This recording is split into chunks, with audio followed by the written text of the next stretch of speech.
السلام عليكم، واش راكم؟ ان شاء الله تكونوا كامل بخير يا رب. اللهم صل وسلم وبارك على سيدنا محمد وعليه افضل الصلاه والسلام. دليت عليكم بلاد بهذا الصابلي يجي بزاف هايل وبنين. يجي على حبه كما راكم تلاحظوا. اذا ما نطولوش نروحوا لطريقه التحضير. اذا انا كما راكم تلاحظوا عندي كيلو تاع مارغرين تاع 250 غرام. راح ندير كامل هذيك الكيلو. صدقوني هاد الوصفه تجي بزاف هايله وتنحي اكثر من 100 حبه صابلي. وعندي هنا 4 حبات تاع بيض، يعني درت تاني كيلة. بصح انا نقصت الحبات تاع البيض هكا باش ما يتكمش ليش هذاك الصابلي. عندي كيلة تاع زيت، لا تقدروا تستعملوا البيتخا ولا تقدروا تستعملوا الباتور كيما يعني تحبوا ديروا هنا. فقط اذا حبيتوا ينحي لكم يعني اكثر لازم ديروا الباتور. اذا انا نخلط كامل هذاك المارغرين مع الزيت والبيض حتى يدمجوا لنا كامل. هنا راح ندير كيلة تاع سكر كلاص، لان اللي يحب الحلاوه يزيد في النص. يعني درت كيلة. قلت لكم اللي يحب الحلاوه بزاف يدير كيلة ونص تاع سكر كلاص. دائما الصابلي نحبه يعني يجي شويه حلو. اذا انا راح نخلط كامل هذوك المكونات كما راكم تلاحظوا.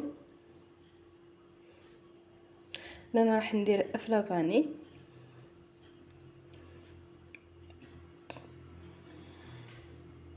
لان لافاني تقدروا تستعملوا تاع ليكيد ولا تاع لي ساشي هذوك عادي. انا كيلة تاني تاع المايزينا. اذا نخلط كامل هذوك المكونات يعني حتى نتحصلوا على كريمه تكون ماسه. لأنا قلت لكم تقدروا تستعملوا الباتور ولا البيتخا باش يعني تقدروا يعني تخدموا عادي.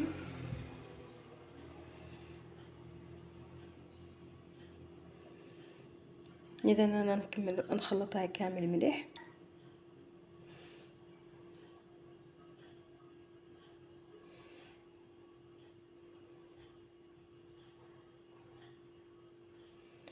واللي مازال ما اشتركتش في القناه نقول لكم اشتركوا في القناه وضغطوا على زر الجرس حتى يوصلكم كل ما هو جديد، وبارطاج مع الاصدقاء والاحباب باش تعم الفائده. اذا انا درت الفرينه وتاني درت باكي تاع خميره الكاطو الوزن 10 غرام. انا الفرينه فقط حتى تلمكم كامل العجينه.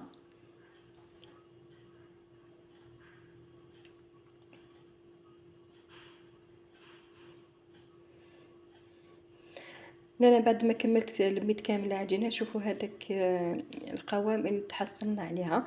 لازم الصابلي يجي شويه خفيف على يعني الصابلي العادي. اذا انا نكمل كامل هكذا نكورهم ونحل العجينه تاعي. اذا انا بعد ما حليت العجينه تاعي كما راكم تلاحظوا يعني بسمك يكون شويه رقيق ماشي خشين وماشي رقيق بزاف. كما راكم تلاحظوا الصابلي ما يحبش بزاف يعني ما لازمش يعني يكون شويه خشين. اذا انا عندي هاد ليمون، يعني هادو ليمون كامل معروفين في الصبلي. راح نطبع كامل هذيك العجينه تاعي. فقط هنا كي يعني ملاحظه كي تحطوا هذاك المول تاعكم في العجينه لازم تحطوا طبعوا وتنحيوه ديريكت كما ندير انا. يعني ما تدوروش هذيك المول في العجينه تاعكم باش يجيكم الحبات تاعكم الصابلي يجوا متحوفين ماشي معوجين كما راكم تلاحظوا هنا.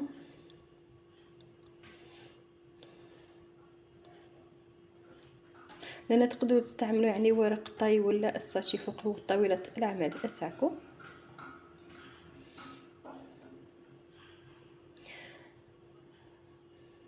اذا انا نكمل كامل نحيهم بالعقل ونحطهم في سنيوه.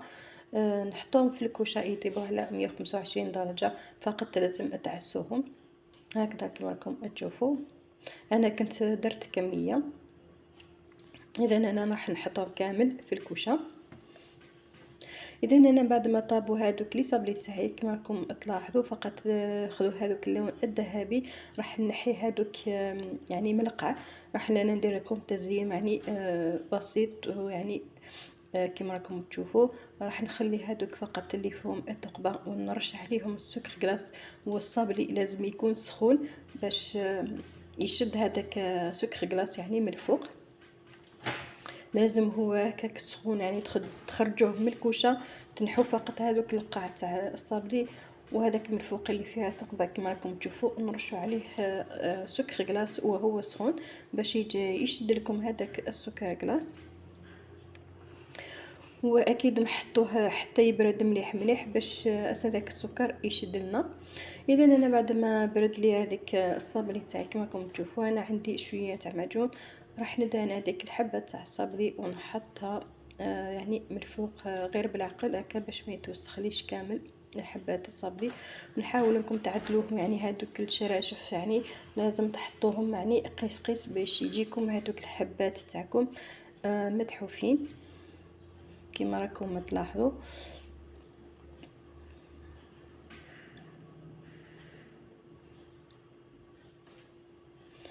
اذا انا نكملهم كامل هكا بنفس الطريقه،